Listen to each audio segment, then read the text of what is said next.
Initially, my memories of the crash were fragmented, like shattered glass, each piece sharp and incomplete. Every time I tried to reconstruct what had happened, I was met with a chaotic slideshow of images, out of order, blurry, and slipping through my grasp like sand. But over time, the haze lifted, and my memories sharpened. This is what I remembered first. Arya and I sat side by side in the small aircraft. Across the narrow aisle, the two other passenger seats were empty. The pilot turned toward us, his face tight with fear. But it wasn't just the terror in his expression that unsettled me. There was something else, something important. Arya was smiling, her big brown eyes glowing with excitement. She was saying something, her lips moving fast. But the relentless hum of the engine swallowed her words. I turned to look out the window, watching the Alps roll beneath us. Green valleys stretched endlessly, their surfaces dappled with pine trees. They formed strange, cryptic shapes, like ancient scars carved into the earth. Not birthmarks. Scars. That distinction mattered, though I didn't know why. Then came the sound. A violent, ear-splitting noise tore through the cabin, like an explosion. Yet there was no fire. Not at first. Just the sound of metal groaning, shrieking as it was wrenched apart. Screams filled the air. Mine, Arya's, the pilot's, and someone else's. Was there someone else on the plane? The aircraft lurched forward, tipping into a spiraling descent. The violent motion wrenched the pilot from his seat. He was gone in an instant, ripped away into the chaos. I tried to focus on him, to understand what had made him seem so significant. But before I could, the ground was rushing up to meet us. The cabin filled with the deafening howl of wind. The force pinned me to my seat, terror clawing at my throat. I wanted to turn my head. I wanted to see my sister, but there was no time. Everything went black. A deep, suffocating darkness swallowed me whole. Not death, but something close. For a moment, nothing existed. Then, I resurfaced. My consciousness clawed its way back, and my eyes fluttered open. The screams were gone. The plane was silent. The only sound was the rhythmic chorus of cicadas, their buzzing filling the twilight air. We had crashed in the early morning. Now, it was evening. I breathed in. Air seared my lungs, laced with smoke and the metallic tang of blood. Slowly, I turned my head, and I saw Arya. She was close, but not close enough. Her broken body dangled high in the branches of an oak tree, suspended like a cruel offering. The bark around her was dark with blood, deep red, glistening in the dying light. I reached for her. My trembling fingers brushed the sticky warmth of her lifeblood. Still fresh, still warm. I kept reaching. Again and again, I stretched my arms toward her, as if I could pull her back, as if I could anchor her soul to this world, if only I held on tightly enough. But she was too high, too far. I blinked, and when my eyes opened again, I was in a hospital bed, alone. The silence was absolute, a suffocating void that stretched for hours. Then, at last, the silence shattered. A voice. "What do you remember about what happened to you, son?" The voice belonged to a tall, grizzled man in a white lab coat. His piercing gray-blue eyes locked onto mine, unwavering. The first week in the hospital passed in a blur. Dr. Osler and Nurse Annalisa were always there, their presence constant, their care meticulous. At first, I had no suspicions, no reason to doubt them. I let myself rest. When I was finally coherent enough, I told Dr. Osler everything I could remember. He sat beside my bed, listening intently, his expression unreadable. My sister and I were visiting Europe, flying over the Swiss Alps when disaster struck. I couldn't recall whether it was a sudden mechanical failure or a collision. All I knew was that one moment we were in the sky, and the next we were plummeting toward the earth. I thought of Arya. A question lodged itself in my throat, festering like an infection. Either she had survived, or she hadn't. I forced the words out. Do you know if my sister made it? Dr. Osler's gaze softened. He tilted his head slightly, as if recalling a detail. Brown hair, mole on her cheek. His voice was warm, like a sip of spiced cider on a winter night. I swallowed hard and nodded. Yes, we have her here, he said gently. She's in critical condition, but we're taking very good care of her. We believe she'll pull through, though she hasn't woken up yet. Relief flooded through me, stealing my breath. My head fell back against the pillow as tears burned my eyes. As I quietly wept, the doctor continued, filling in the gaps. The crash site was just outside Bavaria, in southeast Germany. A local farmer had seen the plane hurtling from the sky and called for emergency services. Now, my sister and I were in a small county hospital, only 10 minutes from the wreckage. Both of my legs were broken. I had lost a significant amount of blood, but I had survived. Arya had suffered worse internal injuries. That's why she was in the intensive care unit. But Dr. Osler assured me she was expected to recover. I clung to that hope, like a lifeline. And yet, something gnawed at the edges of my mind. Something about the way he spoke. Something about the way he looked at me. And something about the crash itself. Because according to him, there were no other survivors. He stood up, patted me on the shoulder, told me to sleep, and informed me that Annalisa would be in soon to record my vital signs. When can I see her? When can I see my sister? His footfalls slowed until they came to a complete stop. He remained motionless for an uncomfortably long period of time, his hand wrapped around the brass doorknob, his back to me. He never said a word. After about a minute of eerie inaction, he twisted the knob, pulled the door open, and left. That's when I first noticed something about my situation was desperately wrong. As the doctor exited my well-lit, windowless hospital room, I glimpsed whatever was outside. In an attempt to conceal it, he didn't swing the door wide open. Instead, he cracked it only slightly, just enough to squeeze his gaunt body through the partition, his lab coat audibly dragging against the doorframe. Despite his attempt to block my view, I saw enough to plant a seed of doubt in my head about Dr. Osler and what he had told me. A clock on the wall read noon, but whatever was outside the door was pitch black. The foreboding darkness outside my room was only the first domino to fall.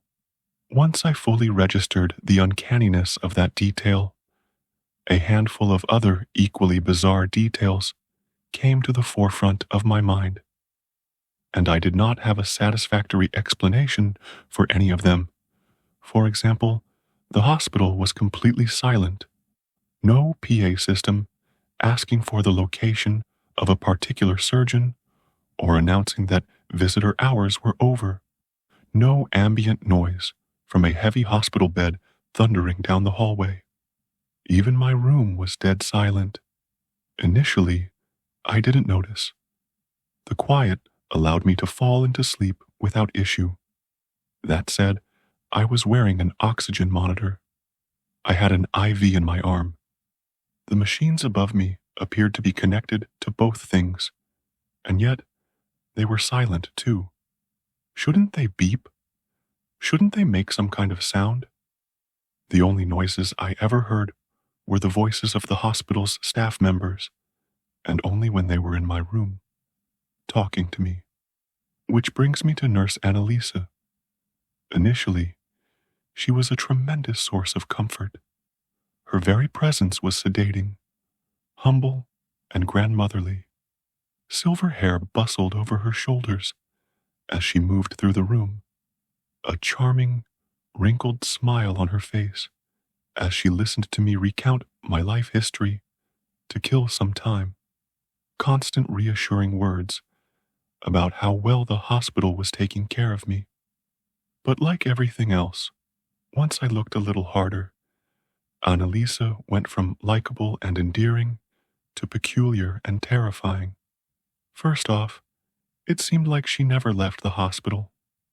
For a week straight, she was my only nurse, coming and going from my room at random times, never anything that implied a shift schedule. One day, she came into my room 3 times within an hour to take my temperature, then didn't appear again until the following day.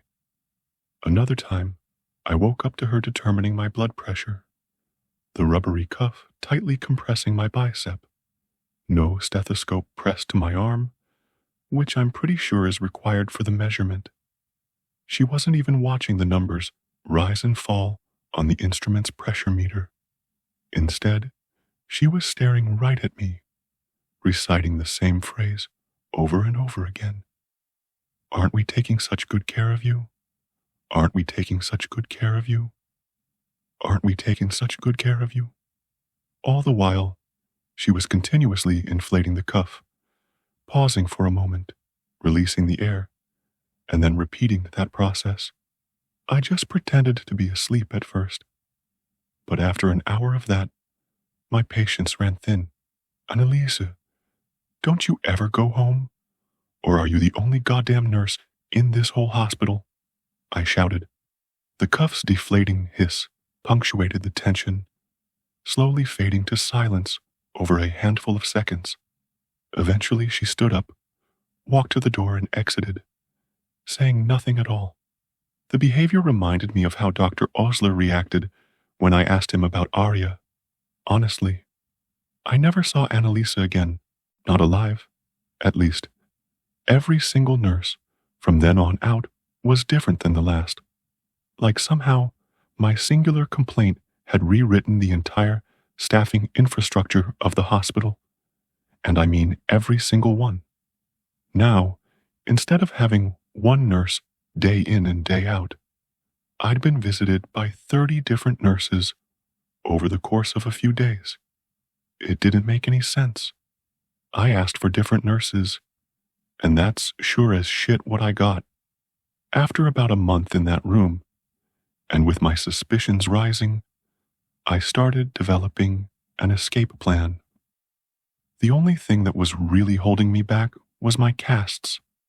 Since the day I woke up in the hospital, thick marble white plaster completely encased each of my legs. The casts didn't appear to have been applied by a professional. The surfaces weren't smooth. They were rough and bubbling. Some areas clearly had more plaster than others, and there didn't appear to be a rhyme or reason for that asymmetry. Not only that, but the material seemed unnecessarily dense and heavy, and the casts were tightly molded to each extremity. It was nearly impossible for me to move on my own, almost like they were created to function like chains, shackling me to that bed. Are my legs truly even broken?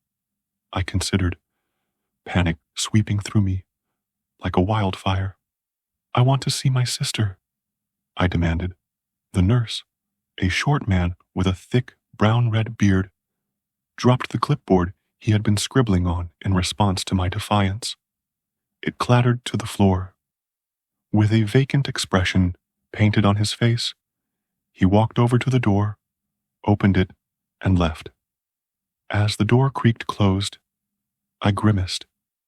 The uncertainty of the oppressive darkness that lingered outside my room had, over time, begun to cause me physical discomfort. I needed to know what was actually out there. But God, I desperately didn't want to know either. After a few minutes, Dr. Osler paced into the room, letting the door sway shut behind him. Dr. Osler, you've told me Arya is alive. Countless times, you've assured me she's recovering here in this hospital. And yet, I haven't seen her once. Bring her here. If she's not healthy enough to come here, bring me to her. His gray-blue eyes bored vicious holes through me. He was livid, utterly incensed by my insubordination. She's not done yet, he muttered. I stared back at him, dumbfounded and brimming with rage. What the fuck does that mean? The doctor looked away from me with a contemplative glint behind his eyes, recalibrating his response. With his head turned to the side, though, I felt another emotion simmer inside my skull, an uncomfortable familiarity. As I studied a subtle, skin-toned line that coiled down the side of his nose, my mind was pulled to the day of the crash. Before that horrible realization could fully crystallize, he spoke again. Arya's not ready for visitors, I mean. All right. Well, what's the holdup? Tell me why she's not ready. His gaze met mine again, now grim and resolute. Soon. As that word crawled from his lips, he turned away from me and marched out into the darkness. The impossibility of that realization lulled me to sleep like a concussion. Mental exhaustion just shut my body down minutes after the pilot, Dr. Osler, left the room. When I awoke, it was midnight. I had been asleep for a little over 6 hours. I may have slept for longer had it not been for a sharp, stabbing pain in my low back. My salvation disguised as agony. I pushed my torso forward, twisting my hand behind my back to dig for the source of the pain. After a few seconds, my fingers landed on the curve of something metallic that had punctured through the fabric of the ancient bedding, a tempered steel spring. Before I could start trying to tear the spring out, a disturbing change compelled my attention. For the first time in a month, there was no light in my hospital room, and in the corner, a contoured shadow loomed. Someone was in the room with me. Who's there? I whimpered. The silhouette sprung to life, stepping forward until they were looming over the end of my bed.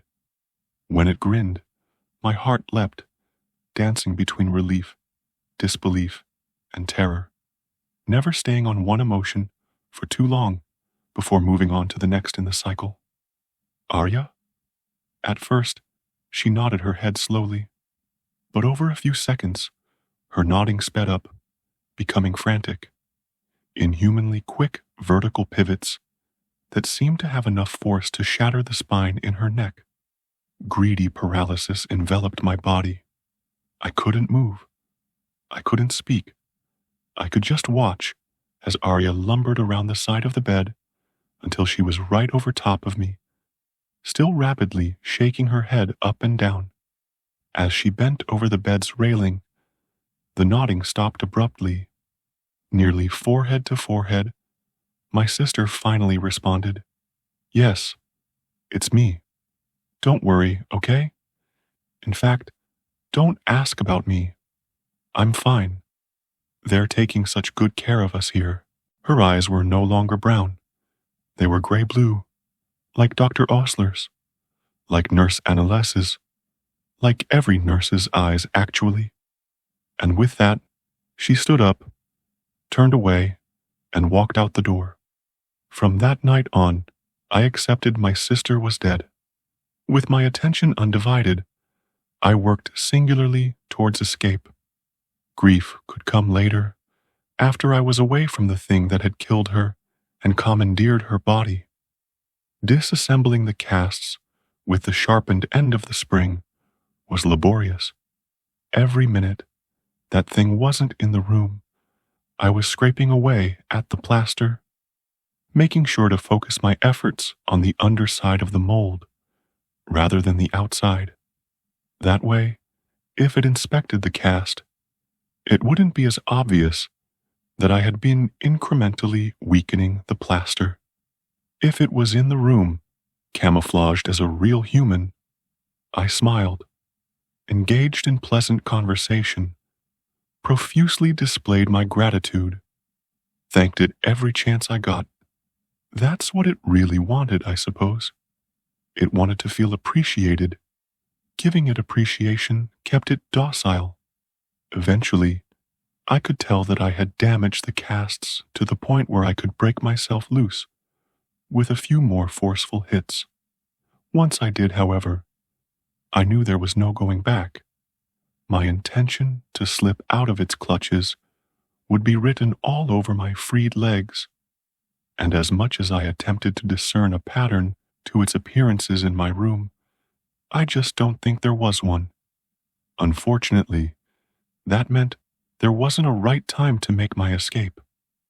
I had to guess and pray it wasn't nearby when I made my move. Luck was on my side that day. The thing was close, but it was preoccupied.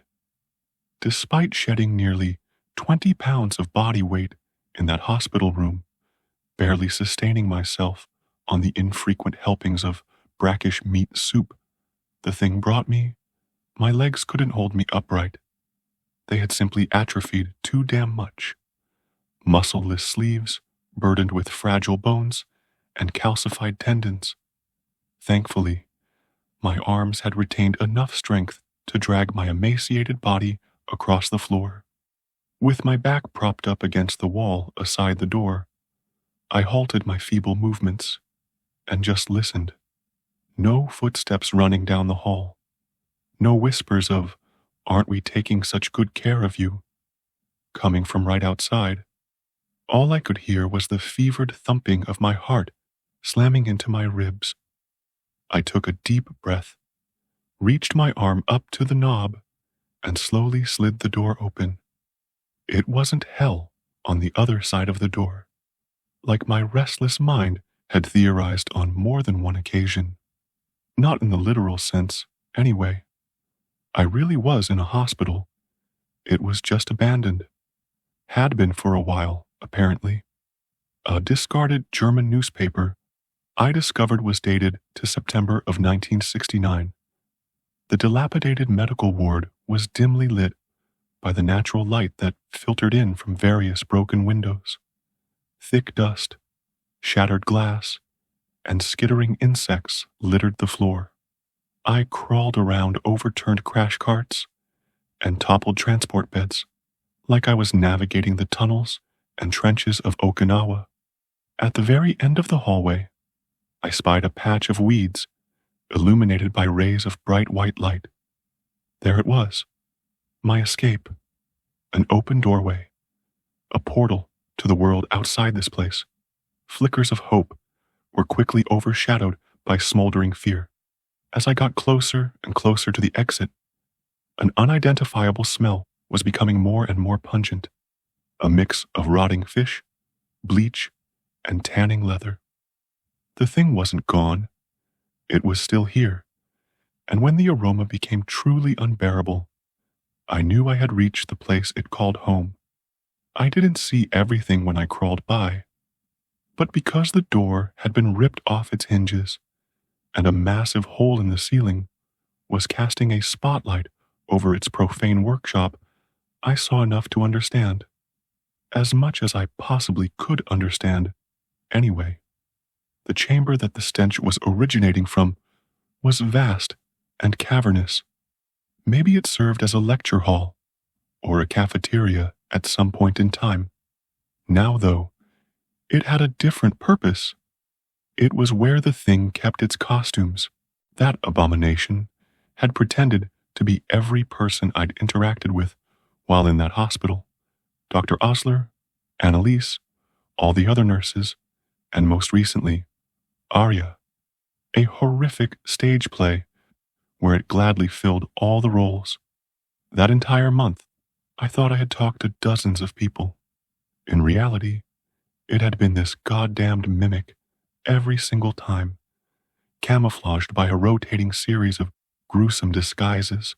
Hundreds of eyeless bodies hung around that room like scarecrows, arms held outstretched by the horizontal wooden poles that were tied across their backs.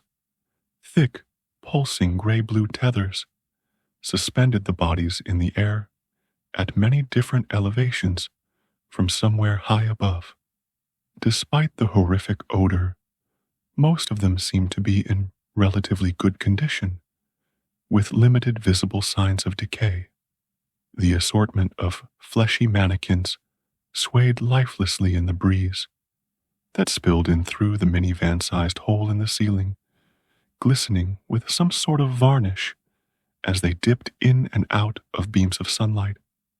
Then I saw it, a gray-blue mass of muscular pulp, roughly in the shape of a human being, cradling Annalise's body in its malformed arms at the center of the room.